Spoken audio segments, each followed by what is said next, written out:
Welcome to Previously on X-Men, the podcast that looks at X-Men comics, movies, shows, characters, and more. It's me, Eric. I'm hosting the show, and Hillary should be here any moment because last episode she promised she would be here. She said she has... Wait, Nick? Yeah, sorry. I guess there's been a miscommunication, yeah. I thought we only did Mojo episodes together, but... Captain America's my wheelhouse. She doesn't know anything about Captain America, so here I am. Does she feel the same way about Captain America as she does Mojo? I think she feels a calm indifference about Captain America and an outright hatred of Mojo. So not the same. Okay. But, still. I talked about this last episode with Hillary. I did an X-Men themed improv comedy show at HeroesCon in North Carolina. Oh, I've seen the videos, and I had a good time. We played a dating game where the one contestant was coming and trying to pick from the three bachelors who they were going to date.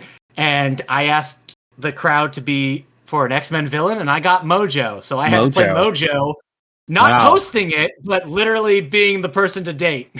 Oh. So... Now, to be honest, were you angling for Mojo? Were you trying to get them to say Mojo, or did it just for another one? I would have loved to have done it as Mr. Sinister, as Apocalypse, or Sauron. But I got Mojo. I asked for another one, but so I was the one being asked questions like, "Where would you like what's a good time for you?" Yeah. Is there a video of that one? Staying in and watching TV. I love it. I don't know if there is of that. I need to see it. I need to see it.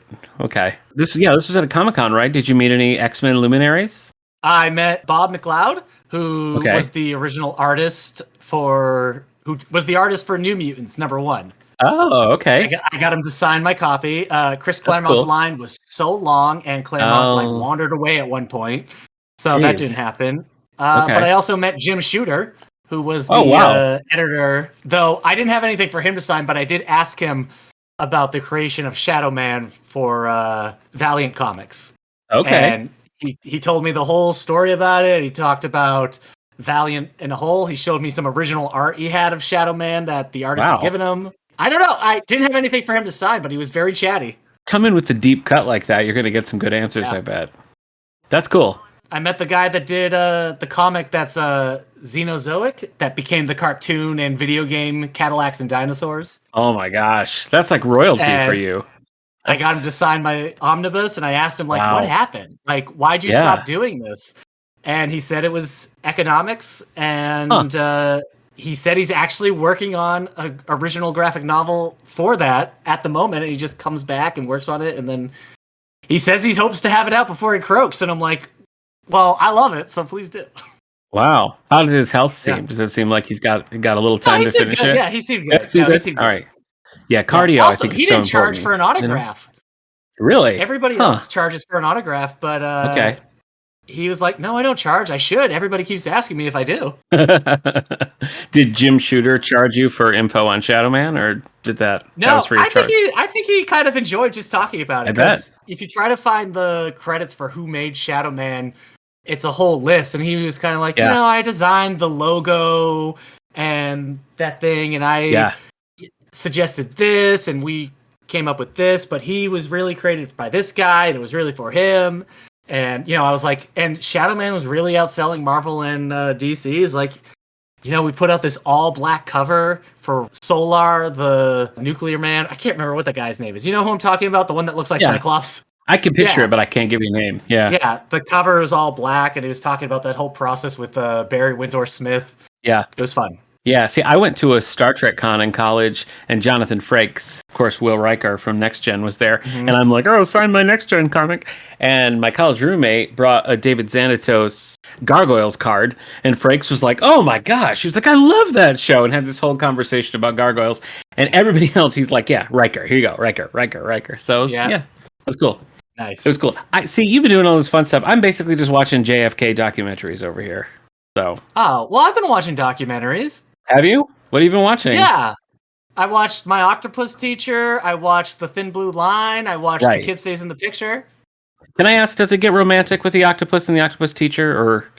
That's the fear most people had. Okay. And I can't say It doesn't, but it seems like they're both afraid to go further. Right. They don't want to commit. Because they both know what that jump means. I mean, he's a married man. Nobody wants to get hurt, and I respect that. Yeah. The JFK docs all end the same way. It all ends the same way?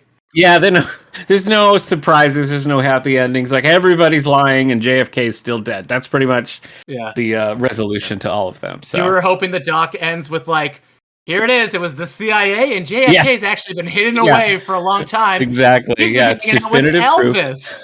They're both fine. Yeah. They'd have some stuff in common. They've been sharing a bunker together this whole time. That's right. You've been eating my peanut butter banana. Hey, you ever meet Charo? Oh, mama. Anyway. I like your music, but I don't like how you don't do dishes. I have been to a jailhouse. It never rocked. Hyannisport. All right. That's okay. If you really wanted to help with your music, you would have ended Nam. Oh, hey, baby. He was in the army, so it's possible, you know. Okay. Yeah. All right. I did my time. Oh, watch out. Hey, is there like a movie that has JFK and Elvis hidden away in a bunker? Oh man, that would be good. It would be good. Yeah, no, I don't think so though. I don't think so. Who's the best JFK actor versus? Because we've got. I mean, you'd have to get Butler right now because he's in everybody's mind for Elvis. Sure. But who would you get now for JFK? Boy. Yeah. You know, I don't know if you saw Unfrosted, the Jerry Seinfeld Pop-Tart movie, but in that, Bill Burr plays JFK, and it's very funny. All right. Well, he's super very off type, but it was really funny. Yeah.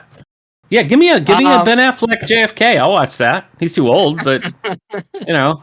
Anyway, welcome to Previously on X-Men, where we talk about X-Men comics, movies, shows, characters, more. Nick and I are talking about the episodes Old Soldiers and Hidden Agenda. Yeah. 2 episodes that we will talk about. I can't talk about the quality right now. You haven't said anything I've disagreed with. If you haven't watched these episodes, we'll let you know if these are worth watching. Let me tell you this. Just this final season that was kind of a like surprise, we're doing another season. Every episode that I've watched and every episode of yours that I've listened to, they all feel to me like, you know, when a long comic run has the same creative team for like 40 issues, and then a new creative team is coming in, but you got 2 or 3 issues to kill, and so in those middle issues, they're just like, I don't know, do whatever. They're stuck in a lighthouse. I don't know. Yeah. That's what every episode this season to me feels like. Yeah, I told Hillary last episode that it feels like season 9 of Scrubs. You know, you're just like, I recognize the setting. Yeah. But it's very strange. Yeah. And you only ever have 2 main characters, just like in Scrubs. To recap what Hillary and I talked about with the last one, I also mentioned how like it feels like off-brand Disney. Oh, it does. It's the Aladdin that your mom accidentally rented for you at the video store that wasn't Disney's Aladdin. You know, I compared one episode to like there was a Beast episode, The Fifth Horseman. It felt like somebody heard about gummy bears and then went off and did a bad version of what they heard about. That's pretty much what the Ewoks cartoon is. So yeah. And George Buzz's in both, so I don't want to get all JFK conspiracy, but the general consensus is this season, these episodes feel like what people would have been worrying an X-Men Saturday morning cartoon would have been. Yeah. It's, you know, there's nothing like, oh yeah, this is for kids and adults. Like, no, this is only for kids, and also kids who aren't going to get pissed at how bad their X-Men cartoon has gotten. You know, what it reminds me of is the Avengers show that was on about like the one season Avengers, whatever, United right, where it's like the West called. Coast Avengers almost. Yeah, it's just like a few weird characters and like nothing's really gelling. That's what it feels like to me. This season is more in line with the other Marvel cartoons. Is, for sure. Hulk, Silver Surfer. Well, Silver Surfer was bananas. But yeah, Iron Man and Avengers. Yeah, that's spot on. That Fantastic Four cartoon. Yeah. It's a rough time. Well, we'll see if that's how we feel about Old Soldiers, which was aired February 22, 1997. Nick, I know X-Men the Animated Series was appointment television for you, but was it still appointment television in 97? No, I remember the Phoenix Saga was really the thing that kind of got me off the rails of it. I was kind of like, I don't really understand this anymore. So I would check in sporadically. And honestly, the second, I don't think I've ever seen this Captain America episode. The Cannonball episode I did kind of recognize. So who knows? I'm all over the place. Well, it was directed by Larry Houston. Written by Len Wein. Len Wein is here. And he had written another one. And I think that's why this episode wants to be worse than it is. I don't know how to describe it. It's not great, but it's never necessarily as bad as it could be, but it's still not great. There's one thing that I really liked about it and two things that I didn't like at all. So all right, let's figure out what those are. Yeah, let's do it. Wolverine goes to a cemetery. We don't start with him. We have some soldiers honoring a fellow soldier who has died. They're World War II veterans. They all look pretty young to be World War II veterans. Everybody still has their hair color in 1997. And we're on 50 years. We're at the 50-year point at this point. So that's what they mention. And right away, the wonky animation hit me. Yeah, it's not good. It's really the big thing is they're trying to get away from the super detailed Jim Lee stylized art, and maybe because they have less of a budget for this one. But maybe. I feel like if you're going simpler, you still need a budget to then animate that simpler stylishly, and they don't. Yeah. It just looks cheap all around. It does. The soldiers see a man standing at another cemetery and are like, wait a second, are you? And he's like, and Wolverine, it's Wolverine. He's very like, oh, can I help you with something? Rawr! And they're like, oh, sorry. I thought you were somebody, but you couldn't be him. You look like his son, though. He's like, maybe I do. Yeah. And they leave, and he's like, I wish I could be your friends, guys. Yeah, I want to go to that bar with you, but I can't. They all look the same age to me. Like all the characters really don't look that different in age. So also, Wolverine, I feel like Wolverine could explain. In a world of mutants, I think he could be like, actually. I think he says he doesn't think they'll understand. Oh, okay. Or maybe basically, like when a child comes out to their parents, I think it's more of that than like they won't understand mutant. Okay. Now, like, what? No, soldier, I served with. I haven't been as deep in this as you have, so maybe I've missed something here. But I don't understand why Wolverine remembers this. Like, why does he remember specifically, like, people and names and a mission from, like, pre-Weapon X? I don't understand. Now, he shouldn't. Oh, is that just not a thing? That's just a whoopsie? I mean, I guess it is just, I didn't even think about it, but you're right. At this point, he shouldn't be able to remember. Yeah. Though the misplaced memory, though in 97 it had been going on for a while. So, I don't know. It's probably something Len Wein isn't necessarily super connected with, because that happened in the 90s when Larry Hama was writing. And when Len Wein, was writing the character, none of that stuff was there. And even in the 80s, Logan was mysterious, but we didn't really have the idea that like his memories were false and he couldn't remember everything. Right. So that was a later thing. So maybe that's just it. Maybe it's the Len Wein thing. It's like, oh yeah, here's a story. Nobody was like, actually, William Riker shot him in the head with a bullet and he forgot everything on 3 Mile Island. Leave Jonathan Frakes out of this. I think it was Stryker who shot him. What'd I say? You said Will Riker. I said William Riker. I meant William Stryker. Red alert. That's hilarious. So Wolverine's not talking to anybody, but he is just narrating a story because he's mad at this guy who's buried at this gravestone for being an SOB. He shouldn't be allowed to be buried here with heroes. Yeah. And we find out he's in France, hopping around at night. He's doing like black ops jobs in France during World War II. He meets up with he knocks on a door and a French girl has a code, and he goes in and he meets the guy who's going to give him his mission. Aggressive beauty mark on this lady. Real aggressive beauty mark. He's like, I don't want to work with anybody. But his friend's like, this guy you'll like. And the mission is to go rescue a scientist. And it turns out, as he's leaving, the girl is like, what's her name? He calls her Belle. Or something. She's like, there's something you should know. He's my father. It's like, why does he need to know that? Right. And he's like, oh, crap. And then he says, I'll bring him back. She's like, oh, boo, kiss. I don't know. This girl is like all over the place. She's super depressed. Now they're in love. Yeah. Wolverine, he's up there and he meets the guy he's working with, and it's Captain America. Whoa. Yeah. I did not like this voice. That's Lawrence Bane? Yeah, Lawrence Bane, who's Cable and Eric the Red and a bunch of other people in the series. But yeah, I felt like it was a very weak Captain America voice. So you don't like his all-American Cap? Well, I don't feel like it is. I guess I wanted like a deeper, like, hello, I'm Captain America. And it was just more like, I'm Captain America. You know, I just it didn't feel strong to me, I guess. It didn't feel like, I guess I want sort of like an old Hollywood kind of vibe with Captain America, like square chin leading man. And I didn't really feel that from him.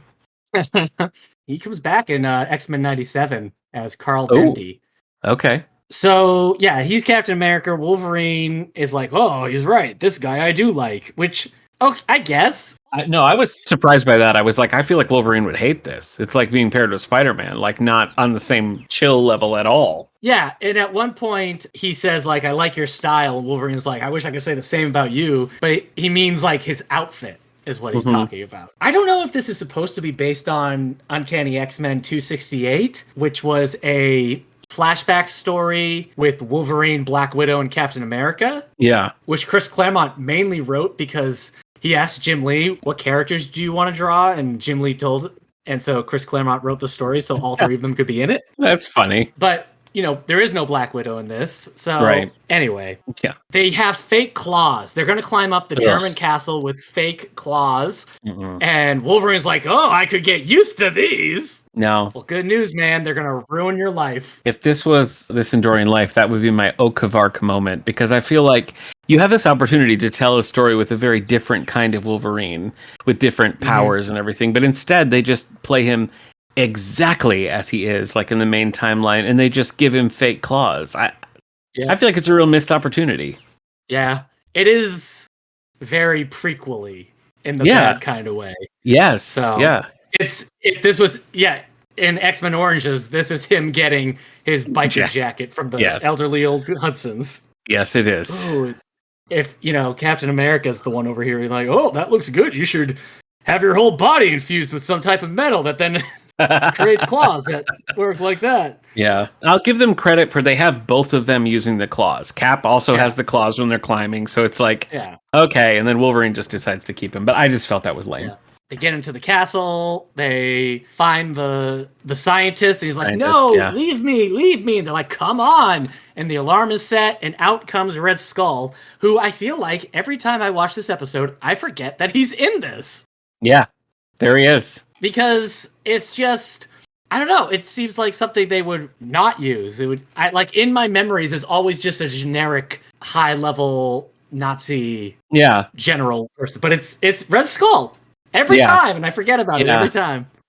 It does feel like, I mean, he's such a big character to have a relatively, like, small role, I guess. And it seems like, I don't know why they didn't use Captain America more in this era, because the earlier show was pretty popular, and, you know, you had the TV movies and stuff, so it just seems like they wouldn't be so afraid to use Captain America, but, like, we only get this flashback, and with Red Skull, and I don't know. I don't know. I feel like in the 90s, Cap is, I don't know, maybe he feels less cool. Yeah. Felt like it had to, we had to wait for the aughts to bring him back a little bit. But the voice of Red Skull is Cedric Smith, who is our Professor Xavier. Yeah. They're like, hey, no Xavier this week, Cedric, but good news. Yeah. So I guess it's just proof it's very low budget because they're just having to get, we've got him on contract. You just do this real quick. Yeah. You know, I was noticing that they wisely avoided swastikas, which earlier iterations of Red Skull and stuff did not, like Amazing Friends and all that. They were all over the place. And I wondered if that was like a Disney Plus thing, because that's how I watched this. But no, they just didn't do it. They used like the eagle logo, but they avoid the swastikas, which interesting for the time. Yeah, Marvel always, they're always like, no, it's Hydra. We're not really right. Hydra. Yeah. And in Hydra, they even have different ideals than the Nazis. It's like they're slightly, if you compare with a Venn diagram. So then Red Skull and Wolverine spend the time fighting a giant robot? I guess. Yeah, like a mech, sort of. Yeah, and it turned out the professor was the one who had sound the alarm. He's like, he doesn't want to go, and Red Skull's like, I knew you were loyal. A lot of big swings with the accents in this episode, both the German accents and the French accents. It's like, whoa. Oh, yeah. Okay. Yeah. Okay. I'm going to say, it feels like the French accent, like, there's so much, like, comedy, so much comedy's due around, like, the German accent. Yeah. And especially with, like, Nazi soldiers. But I feel like the French accent, when it gets wrong, it's like, oof. Yeah. It just sounds like, it feels like maybe because German feels a little easier to do. But every time I hear a bad French, it always sounds like a bad another accent. Yeah. Oh, yeah. Whereas, like, German, you're like, oh, was that your bad Austrian or something? Like, no, it was German. But you do French. It's like, is that your Spanish accent? Are you? No, I definitely had to parse it out. I was like, okay, they're trying to speak German and they're trying to speak French. Got it. Yeah. We're all meeting in the middle. They beat the robot. Red Skull and the scientists escape.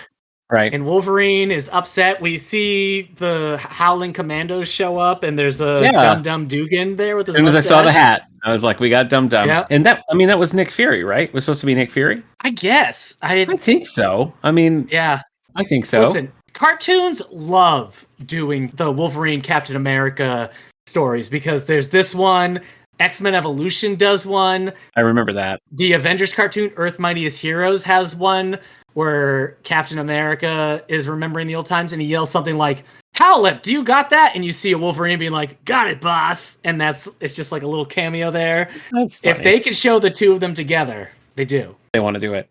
So we cut back to the present and Wolverine is like, and I ought to kill you, but you're already dead. And Justine, the French girl, is there. And she's like, it's not like that, Logan. And she does not look any older either. It's like the same. They just put a hat on her. Yeah, that's it. They didn't even gray the hair. She looks exactly the same. Also, I'm pretty sure that's. I think that's the Mary Jane character model. I think that's why we got such a big. They borrowed it from Spider-Man. I do. I think that's why we got the big beauty mark. Yeah, I do. I think so. So yeah, she's still looking young, and then she explains, no, he couldn't leave. The whole mission was so that he could not be saved. So that the Red Skull would think he's loyal, so then he would help sabotage things behind the line. Right. And he would stop bombs from being made. He would, send out faulty weapons and everything. Yeah. A Schindler's List situation. So so Wolverine, I guess, is just kind of like a low-level, like, agent at this point. But Captain America is Captain America. They use these two characters just to make Red Skull really believe. That's a big... Maybe it's one of those cases like, look, we need him to trick the Red Skull into thinking that he's 100% loyal. But if you kill the Red Skull... Yeah. If it happens, it happens. That's fine, too. We don't necessarily... need Red Skull alive. Because it's so funny. Wolverine says Uncle Adolf. Yeah, he does. They don't say Hitler, but he's like Uncle Adolf in his goose stepping. Yep. Jeez. And then, anyways, Wolverine finds out the truth, and he's been like, all this time, it's been 50 years. And so they're gonna go get a cup of coffee, and Wolverine's like, wait a second. And so he writes hero on the guy's gravestone, but he uses his claws. So he's basically just wrecking this guy's tombstone. Right. Yeah. And man, he sure took her word on that. No questions asked. Never mind what he saw. Never mind that this resentment was so intense that he was able to remember it, even though he doesn't know his own name. He held on to it so hard. Never forgot this guy. But this lady he met once was like, no, that's not true. And he's like, oh, okay. Boy, is there egg on my face. So a stranger's going to walk up, see this gravestone and say hero? It's like, oh, okay. Yeah. So this soldier was a hero. Yeah. I see they didn't write hero on anybody else's, so it must just be this one guy. I guess I would see that and wonder if it was sarcastic. I guess if I saw that, I was like, oh, jeez. Wow. Yeah. Okay. Yeah. So anyway, old soldiers. Okay. I'll tell you what I liked about it. I thought that the Captain America action was pretty good. Like him using the shield and him fighting and stuff did feel like Cap to me. Like it, there were some moments where I was like, yeah, that's cool. So I did like that, and I liked seeing Captain America pop up. Had I seen this episode in '97, I would have been excited to see it, like to have Cap.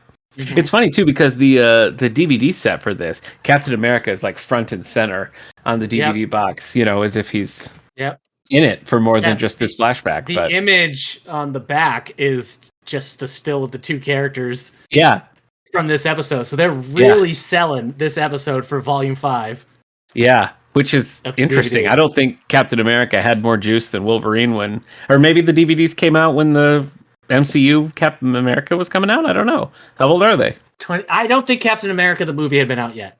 Oh, okay. Well, then I don't know. It's weird. Yeah. Maybe just showing some variety. Who knows? Yeah. All right. So that's the thing you like. Yeah, I don't hate the episode. I feel fine about it, What were the two things you disliked? Yes, it was the use of the claws and the Captain America voice actor. Those really didn't work for me. And the fact that Wolverine just remembers it, and that's not I feel like so much real estate has been devoted to Wolverine's memory issues in the series. To just like throw it out the window for this is odd. Yeah. He's in the Weapon X program. They're erasing his memory. Silver Fox just disappears like vapor from his mind, but he's holding on. He's like, I'll never forgive you. Yeah. All right. Maybe somebody was manually removing them, and then he got distracted, and he's like, I think I got all the memories. Yeah, they're all gone. Don't worry about it. Yeah. World War II, gone. Gone. Forget it. What is it even? All right. Now for another episode with more Nazis, kind of. Sure. Yeah. Hidden Agendas, which aired September 13th, 1997. Funny that even in this last little abridged season, they're like, you know what? Let's screw with the running order. Let's air the episodes out of order. Let's get it. It's just, we're in Kentucky. Yeah. We're in a mining town in Kentucky. Everything is going to collapse.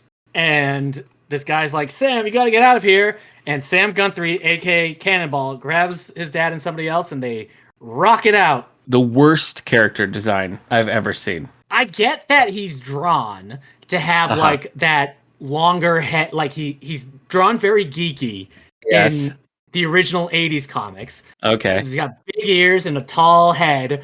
But like, that doesn't mean he's a man with a tall head. Right. Just like, I know. He looked like a Dick Tracy villain. It was impossible. It's crazy. I felt like the animation was bad in the first one, and then this one started, and it felt like they were actively still sketching it while they were filming each frame. Yeah. Because later when we see Beast, he's got this little tiny pinhead and giant body, and like proportions are changing before your very eyes. Yeah, it's weird to base Cannonball off of Luke Perry, but they did. Yeah, I guess. Yeah, receding hairline and all. Yeah. So Cannonball's family, I guess the Gunthries, are being visited by this guy. What's his name? Oh, no. It's a name that never comes up again. I can't even remember what it's... Because I had to like check. I'm like, is this somebody? Like, but it's not. No. He's being visited by this guy. He's like, hey, we want you to help work with us and all this stuff. You've got great skill. He's like, I got to stay with my family. And his mom's like, you might be Superman when you're flying, but when you're not, you're just like us. Just a regular guy. And Paige Guthrie is his obnoxious little sister. Yeah, voiced by Tara Strong. I know. In 1997, I don't know how this lines up if she's voicing Batgirl at the same time. I can't remember when the New Adventures or, the Gotham Knights era starts. She had voiced Magic in an earlier episode of this series. So she had some New Mutants connection too. So, yeah. She's X-23 in Wolverine and the X-Men.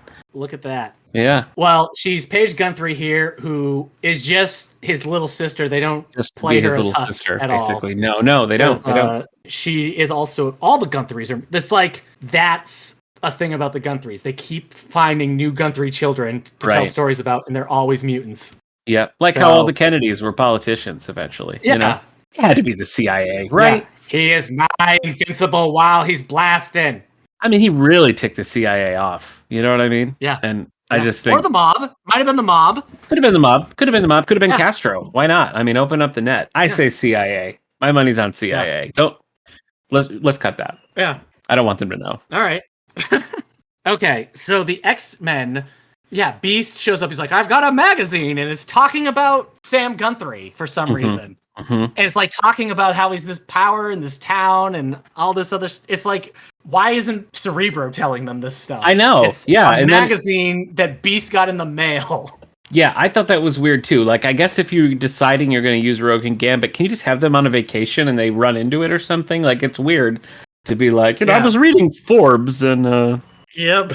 So Rogue is gonna go off, and the Rogue and Gambit are playing pool when they find this out.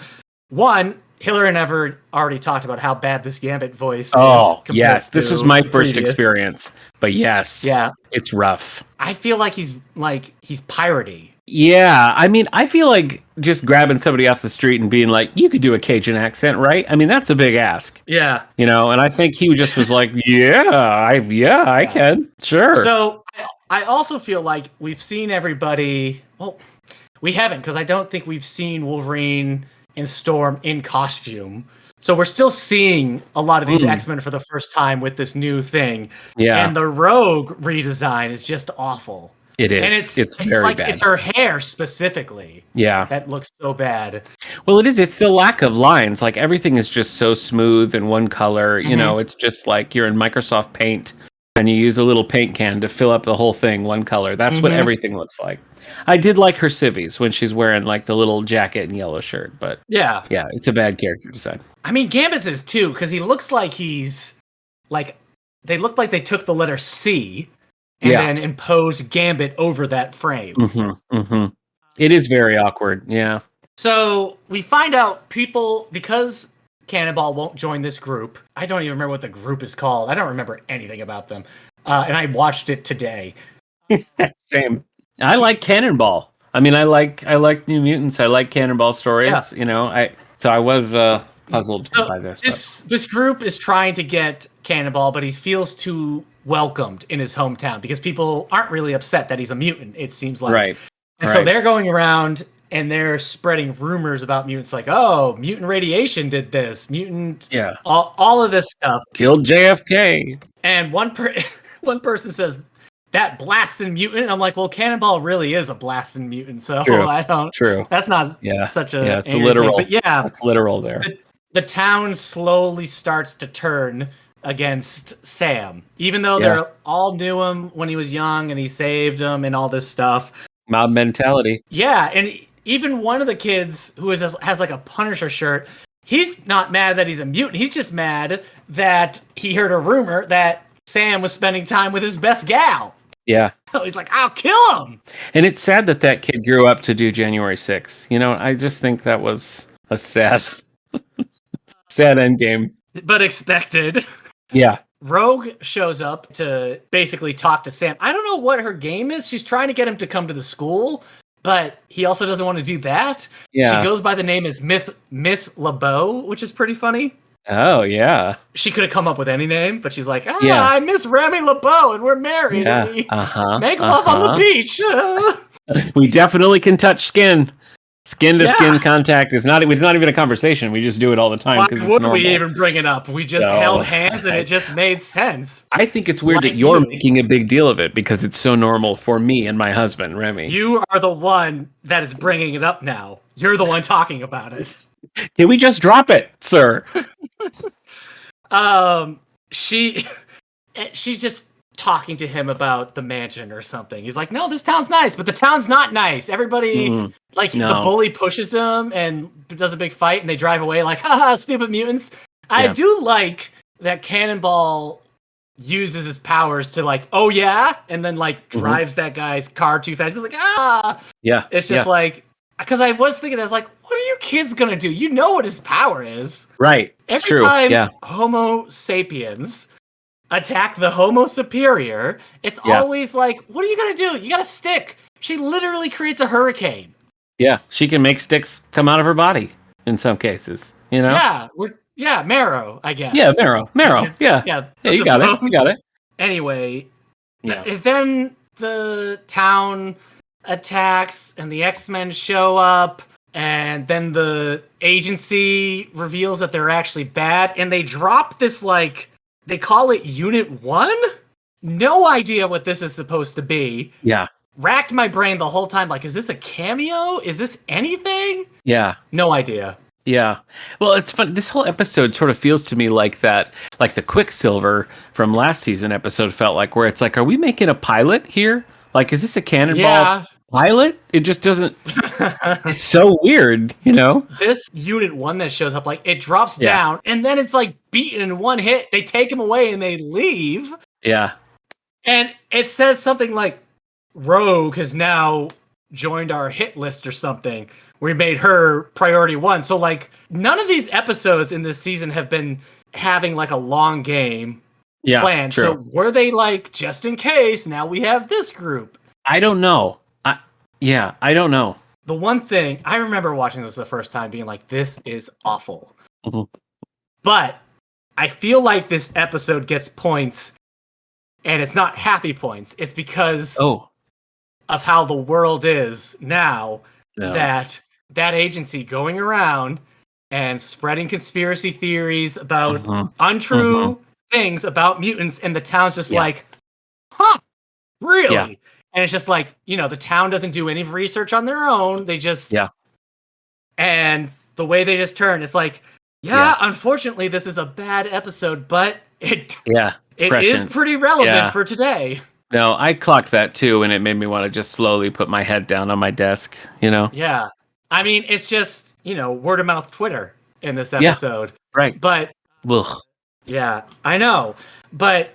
I guess that's the one thing I have to give it. Like, back then, I was just like, ugh, this episode, blah. But now it hits and like, okay, that is actually a pretty important thing we should discuss. Yeah, it's like in hindsight, this is a pretty great plan they came up with to accomplish their goals. Morally, it's disgusting, but to accomplish their goals, not bad.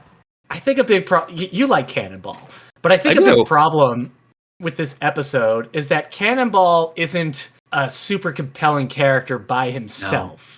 No. He's interesting around other characters where his background and his personality and all of that can mix with other people. And by himself, he's just like, gosh! Yeah, no, it's not a good representation of the character. And I think a lot of it really is the design. Like, it's just such a...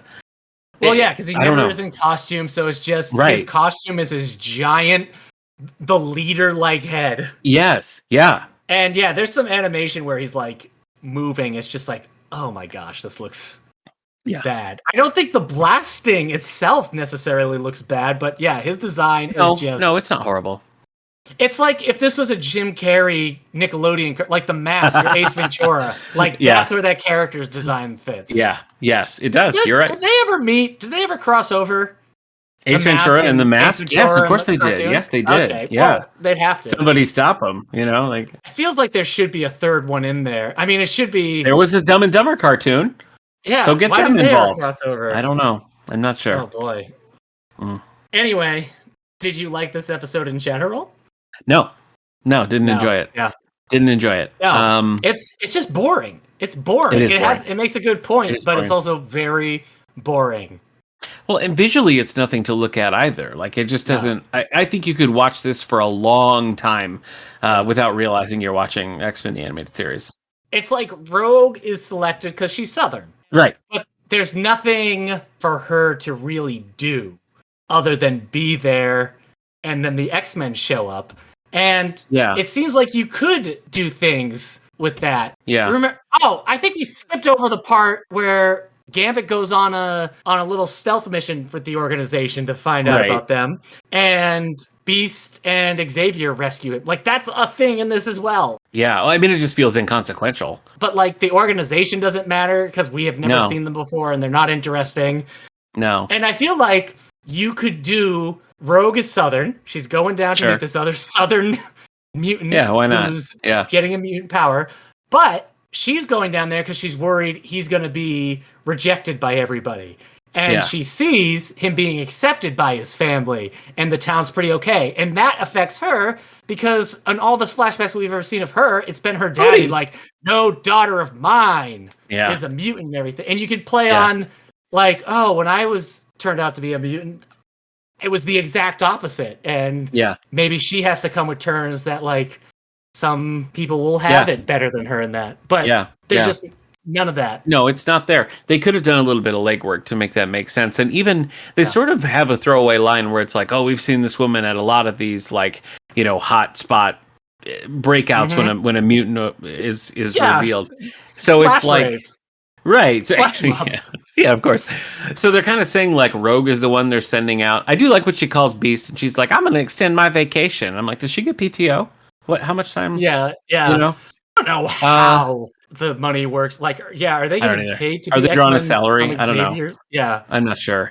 I'd be curious to know, like, it's probably just a cost-saving things, but it really does feel like, okay, we're going to use a couple of characters every episode, and we're just going to put them on a rotation. But even with that, it's like there doesn't really feel to be much rhyme or reason on the choices that they're making. Who's going to be where, Mm-hmm. I don't know. So no, didn't like it. Definitely prefer Old Soldiers. And I think even with its flaws, Old Soldiers is maybe a standout of this final season. It's the one I've liked the best. I guess it's I don't know what to say. It's like a 3 out of 5 star episode. It's like, we just want to do an old school World War II Captain America, Wolverine fighting, and like it's not trying to be anything else.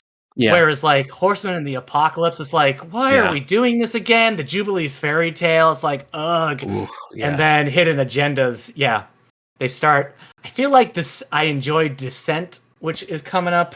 Oh, okay. Who knows? It's hard. Yeah. I think that the problem is an episode like Old Soldiers in Avengers United We Stand or one of the others would be like, wow, that was a good episode. But putting it in X-Men the Animated Series, when you have some truly great episodes, you watch it and you're like, okay. I mean, fine. I used to think Hidden Agendas was the worst episode of the series. I don't know. I might give that to the Fifth Horseman or Jubilee's Fairy Tale at this point. Those ones I felt like were downright unwatchable. Hidden Agendas is still not a favorite of mine. No. The next animated episodes we're going to be talking about are Descent and Graduation Day. So we are talking the last 2 episodes of this animated series. So for my money, Fifth Horseman or Fairy Tale are the worst episodes of this season because and I could be proven very wrong. Descent might be pretty bad, but I remember being kind of into it as a kid. Okay. And we'll see how Graduation Day does. It's been a long time since I watched that episode. Does it have the feeling of a finale at all? Yeah. It does. Okay. All right. Next time we talk about the animated series, we're talking about the last of the original 90s animated series. And then hopefully some X-Men 97. No. Yeah, I'm excited. I've been holding off until you guys get there, so I haven't watched any of it. I had to watch it. Everybody was posting spoilers on Instagram. I respect so I was like, I gotta get out of here. I respect that. Yeah, good call. Well, thank you to Prophetic Music for our theme song. Previously on X-Men is brought to you by Radio Meanwhile Network. Other shows on this network include This Endorian Life with Nick. We're about to do a crossover with 902 and Here We Go for Sharknado 4, The Fourth Awakens. So keep an eye out for that during Shark Week. Okay. Yeah. Follow us on Facebook and be sure to follow the network on Facebook, Instagram, or Threads for info on all our shows. Please rate, subscribe, and share the show wherever you get your podcasts. Thanks for listening. See you next time. Go long. Oh yeah, Nick won't see you next time because Hillary will be here for Descent and Graduation Day. I'm sure. This is the last episode with Nick. Oh. Until you do another crossover thing like X-Men and the Teen Titans. Sure. Okay. Sounds good. Nick was on. I was. All right. Bye, everybody. Bye.